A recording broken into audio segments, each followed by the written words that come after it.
बिस्मिल्लाहिर्रहमानिर्रहीम अस्सलाम वालेकुम। उम्मीद है दोस्तों आप खैरियत से होंगे, ठीक ठाक होंगे। आपको अपने चैनल में खुशामदीद कहता हूँ। आपसे गुजारिश है हमारे चैनल को सब्सक्राइब कर दें। दोस्तों ये नुस्खा आज मैं जो आपको बताने जा रहा हूँ ये बहुत ही बेहतरीन नुस्खा है असाबी कमज़ोरी के अफराद के लिए, और वो लोग ख़ास तौर पर जो अपनी बीवी के पास जाते ही फारग हो जाते हैं और जो जिस्मानी तौर पर भी कमज़ोर है और ज़हनी तौर पर भी, उनके लिए बेहतरीन नुस्खा है ये। सबसे पहले दोस्तों आपने बादामों की गिरियाँ लेनी है। बादामों की गिरियों के बहुत ज़्यादा फ़ायदे हैं दोस्तों। बादाम कोलेस्ट्रॉल को कम करते हैं, और इसका और सबसे बड़ा जो फ़ायदा ये दिल की बीमारियों के लिए बहुत फ़ायदेमंद है। ब्लड प्रेशर वाले जो मरीज़ है वो इसको बाकायदगी से इस्तेमाल करें, इंशाल्लाह इसका बहुत ज़्यादा फ़ायदा है। इसमें विटामिन बी और ए की खसूसियात भी मौजूद है दोस्तों। बादाम वज़न कम करने के लिए भी बहुत ज़्यादा मुफीद है, और ये जो आपके दिमागी कमज़ोरी और ज़हनी तौर पर जो कमज़ोर अफराद हैं उनके लिए तो बादाम बहुत ज़्यादा मुफीद है। और जिनको जिस्मानी कमज़ोरी है, मर्दाना कमज़ोरी है, सबसे बेहतरीन उनके लिए ये बादाम है। बादाम इंशाल्लाह आप वैसे भी इस्तेमाल करें, इसके बहुत फ़ायदे हैं। इसके बाद दोस्तों आपने सौंफ ले लिया। सौंफ हर घर में इस्तेमाल होने वाली चीज़ है।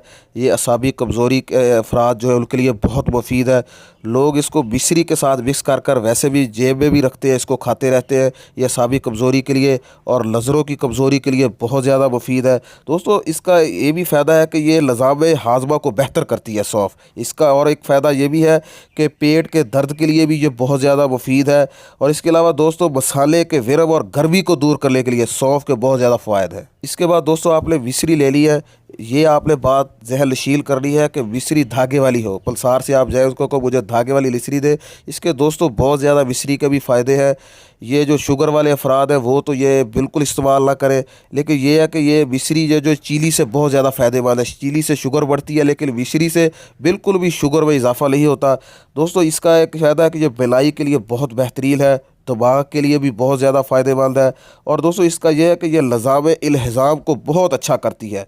और सबसे बड़ा जो इसका फ़ायदा है कि असाबी कमज़ोरी ताकत को बहाल करती है, और खून की जो कमी है उसके लिए ये बहुत मुफीद है। सबसे पहले दोस्तों मैं आपको ये अब बनाने का तरीका बताऊंगा कि आपने मिश्री ले ली है 3 से 4 इसके जो छोटे छोटे टुकड़े होते हैं, मिश्री वही जो धागे वाली हो। इसके बाद आपने दोस्तों देसी बादाम ये चेक कर लें कि कड़वे ना हो। 4 से 5 आप देसी बादाम डालें कुंडी में, और साथ मिश्री आपने डाल ली है। और इसके अलावा दोस्तों जो तीसरी चीज़ आपको बताई थी मैंने वो थी सौंफ। सौंफ साफ़ सुथरी सौंफ, इसके आप तकरीबन 2 चम्मच, ये जो आपको वीडियो में इसलिए लाइव दिखा रहा हूँ ताकि आपको घर में बनाने में मुश्किल पेश ना आए। तीनों चीज़ों को आपने हम वज़न कूली में रख के दोस्तों आपने इसको अच्छी तरह इसको आपने इस तरह रगड़ना है, और इसका सफ़ूफ बन जाएगा। सफ़ूफ की शक्ल में जब ये आ जाएगी तो फिर दोस्तों इस तरह ये देखें इसकी ये शक्ल बन जाएगी। इस शक्ल में लाने के बाद दोस्तों इसमें ये फ़ायदा है कि इसमें ये जो मिश्री डाली गई ताकि खाने में इसका कोई मसला ना हो। और साथ दोस्तों आपने तकरीबन 20 से 25 ग्राम दूध लेना है। दूध गर्म, लीव गर्म दूध हो। और इसके फिर दोस्तों इस तरह आपने तकरीबन ये जो 2 चम्मच इसके अंदर दूध के अंदर डालने हैं, और दूध के अंदर डालने के बाद दोस्तों इसको आपने मिक्स करना है इस तरह। ये देखो दूध में दोस्तों इसके बहुत ज़्यादा फ़ायदे हैं। इंशाल्लाह आप ये इस्तेमाल करेंगे तो आप इसकी ताकत देख के हैरान हो जाएंगे। इस्तेमाल करने का दोस्तों इसका तरीका यह है कि आपने रात को सोने से पहले हर रोज़ ये 1 हफ़्ता तक इंशाल्लाह ये दूध ये तीनों चीज़ों के साथ आप इस्तेमाल करें। इंशाल्लाह आपकी ताकत ऐसे होगी कि आपका जिस्म घोड़े की तरह हो जाएगा।